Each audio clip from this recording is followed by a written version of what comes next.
আজ সকালটা শুরু করেছি চায়ের কাপ দিয়ে। তো সকালবেলা ঘুম থেকে উঠে আশেপাশে কাজ করে বাসি নাইটিটা ছেড়ে চা করে নিয়েছি। আর চায়ের সাথে নিলাম ভুজিয়া আর বিস্কিট। তো তার জন্য এই চা নিয়ে বসলাম, আর তক্ষ পাপাকেও চা দিয়ে দিয়েছি। তো সুন্দর করে কখনো কখনো মন যায় নিজেও গুছিয়ে গাছিয়ে বসে চা খাই। তো আজকে প্লেটটা কিন্তু খুব সুন্দর করে সাজিয়ে নিয়ে বসলাম চা খাওয়ার জন্য। তো চাটা খেয়ে বাদ বাকি সব কাজ করে নিয়েছি। কাজ টাজ করে দিয়ে দেখো পুজো দিয়ে দিলাম। আর সকাল সকাল পুজো হয়ে গেলে কিন্তু সারা দিনটা খুব ভালো যায়, আর মনটাও খুব শান্তি হয়ে যায়। গুরুদেবের আসন দেখো খুব সুন্দর করে আজকে সাজিয়েছি। কখনো ফুল পাই, কখনো ফুল পাই না। তো যেদিন ফুল পাই সেদিন কিন্তু মনের মতো করে সাজিয়ে গুছিয়ে পুজো করি। তো এদিকে দেখো পুজো টুজো দেওয়া কিন্তু আমার কমপ্লিট হয়ে গেছে। তো নমস্কার বন্ধুরা, বিডি ফ্যামিলি ব্লগে তোমাদের সবাইকে অনেক অনেক স্বাগত জানিয়ে ভিডিওটা শুরু করছি। আশা করছি তোমরা যে যেখান থেকে আমার ভিডিও দেখছো সবাই ভালো আছো এবং সুস্থ আছো। তো তারপর দেখো বিছানাটা ঝাড়তে এসে গেছি। সকালবেলা বিছানাটা তুলেছি ঠিকই, কিন্তু বিছানাটা ঝাড়া হয়নি। কারণ কি, ছেলে বসে পড়াশোনা করছিল, আর আজকে সকালবেলা স্কুলে যাওয়া হয়নি। তো সকালে স্কুলে যাওয়ার টাইমটাতে এতই বৃষ্টি ছিল, তো তার জন্য আর স্কুলে যেতে পারলো না। তো তার জন্য বললাম যে তুমি ঘরেই বসে পড়াশোনা করো। তো ঘরে বসে পড়াশোনা করছিল, তো তার জন্য আমি আর ওকে ডিস্টার্ব করলাম না। তো বিছানাটা এমনি তুলে রেখে দিয়েছি, ঝাড়াঝাড়ি আর করিনি।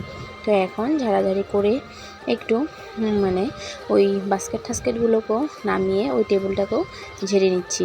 কারণ এই কাজগুলো কিন্তু রোজ করা হয় না, আর রোজ কিন্তু এইসব কাজ করতে ইচ্ছেও করে না।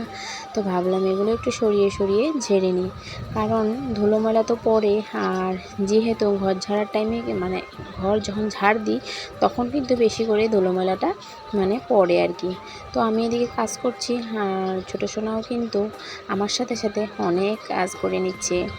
একদম যতক্ষণ না ঘুমায় না, আর কি বলবো বন্ধুরা, ওকে নিয়ে ব্যস্ততার মধ্যে কেটে যায়। কাজের ফাঁকে ফাঁকেই ওকে নিতে হয়। আর এই কাজ করতে গেলে এইটা ধরে, ওই কাজ করতে গেলে ওইটা ধরে, এই এক অবস্থা।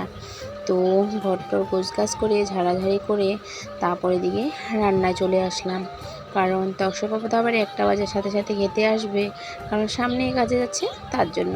তো আজকে কি করছি দেখো, ভাত কেরেলা ভাজা আর পটল আলু কেটে রেখেছি, পটল আলু ভাজা করব।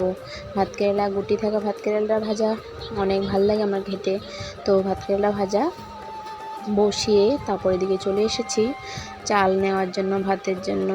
তো রেশনের চাল যেহেতু ওই একটু নোংরা ধুলা ময়লা তো থাকেই চালের মধ্যে, তো তার জন্য একটু ভালো করে ঝেড়ে নিচ্ছি। ঝেড়ে না বানিয়েও দেখেছি অনেক বালি লাগে ভাতে, তো তার জন্য একটু ঝেড়ে ঝেড়ে বানাতে হয়। তো এদিকে ছোটো সোনা দেখো, ওই যে আমি সবজির বাকলগুলো রেখেছিলাম, তো ওগুলো নিয়েই ঘাটাঘাটি করছিল।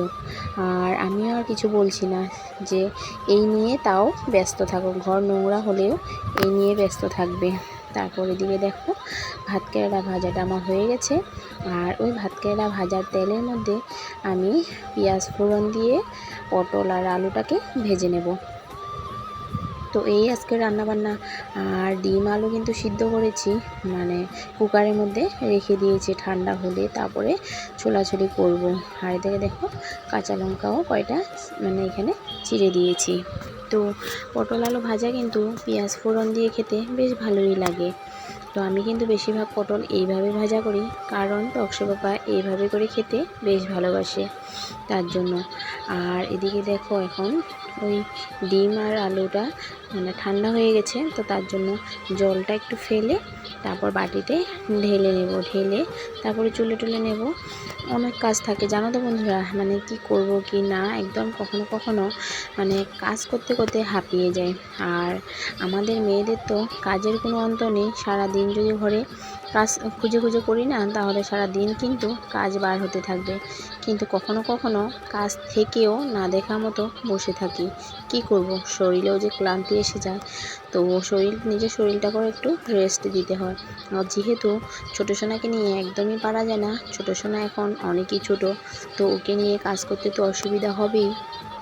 তো ছোট বাচ্চা যখন একদম মানে থাকে আর কি ঘরে, তাহলে তো বুঝতেই পারো, যাদের যাদের আছে বা তোমাদের ছোট মানে ছেলে মেয়ে যদি বড় হয়ে গেছে, তাও ছোট বাচ্চারা যখন একদম ছোট থাকে তখন কি অসুবিধাটা হয়।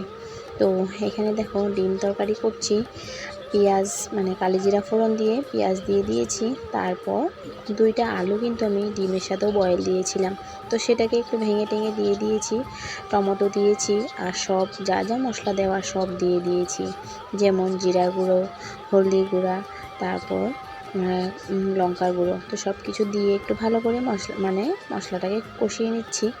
আর পেঁয়াজের সাথে আলু দিয়েছি, কারণ আলুটা না দিলে তরকারিটা গ্রেভি হবে না। আর তকসর পাপা কিন্তু ডিম দিয়ে আলু খেতে বেশ ভালোবাসে, আর সব তরকারিতেই কিন্তু ও আলুই চায়। তো তার জন্য পেঁয়াজের সাথেও 2টো আলু ভেঙে দিয়ে দিয়েছি। তারপরে দিকে দেখো ডিমের ঝোলটা যখন ফুটে গেছে, তারপর আমি এক এক করে সবগুলো ডিম দিয়ে দিয়েছি। তো ডিমের তরকারিটা কিন্তু আজকে খেতেও বেশ ভালো হয়েছে। তো আমার এই ডিমের রেসিপিটা তোমাদের কেমন লেগেছে বন্ধুরা, কমেন্টে কিন্তু আমাকে অবশ্যই জানিয়ে দিও। আর এদিকে তারপর দেখছি যে ভাগ্নির পার্সেল একটা এসেছে মিন্ত্রা থেকে, আর ওর ফ্রকটা না খুবই সুন্দর ছিল, 800 টাকা নিয়েছে ফ্রকটা, আর বেশ ভালো ছিল, খুবই সফট কাপড় ছিল। তো ওগুলো করে তারপর ভাত টাত খেলাম, খেয়ে দিয়ে বিকালবেলা চলে আসলাম একটু আলনাটা গোছাতে। তো আলনাটা কিন্তু গোছানো না থাকলে আমার অনেক অসুবিধা লাগে, মানে নিজের মনেই অশান্তি লাগতে থাকে যে কখন এটাকে গোছাবো, কখন ঠিক করব। তো সব কাপড় নামিয়ে আবার নতুন করে গুছিয়ে নিচ্ছি, কারণ রোজ রোজ 1-2টা করে কাপড় বার করে করতে করতে তখন কিন্তু আলনাটা অগোছালো হয়ে যায়। তারপরে দিয়ে দেখো আলনাটাকে গুছিয়ে নিচ্ছি, আর সব মানে আলনা টালনা গোছানো হয়ে যাচ্ছে। তো এই কাপড়গুলো কিন্তু আমি সবসময় স্কুলে পরে যাই, মানে ছেলেকে স্কুলে যখন আনতে যাই তখন এই মানে কুর্তিগুলো কিন্তু আমার সবসময় লাগে। তো তার জন্য এগুলো সামনেই থাকে, আর গডরেজে কিন্তু ঢুকিয়ে রাখি না। আর নাইটিগুলো সব এক খাপে রেখেছি, কুর্তিগুলো সব এক খাপে রেখেছি, তাহলে আমারও সুবিধা হবে। তো তার জন্য এইভাবে করে আজকে আলনাটা গোছালাম। তো আমার আলনা গোছানোটা কেমন লাগছে বন্ধুরা?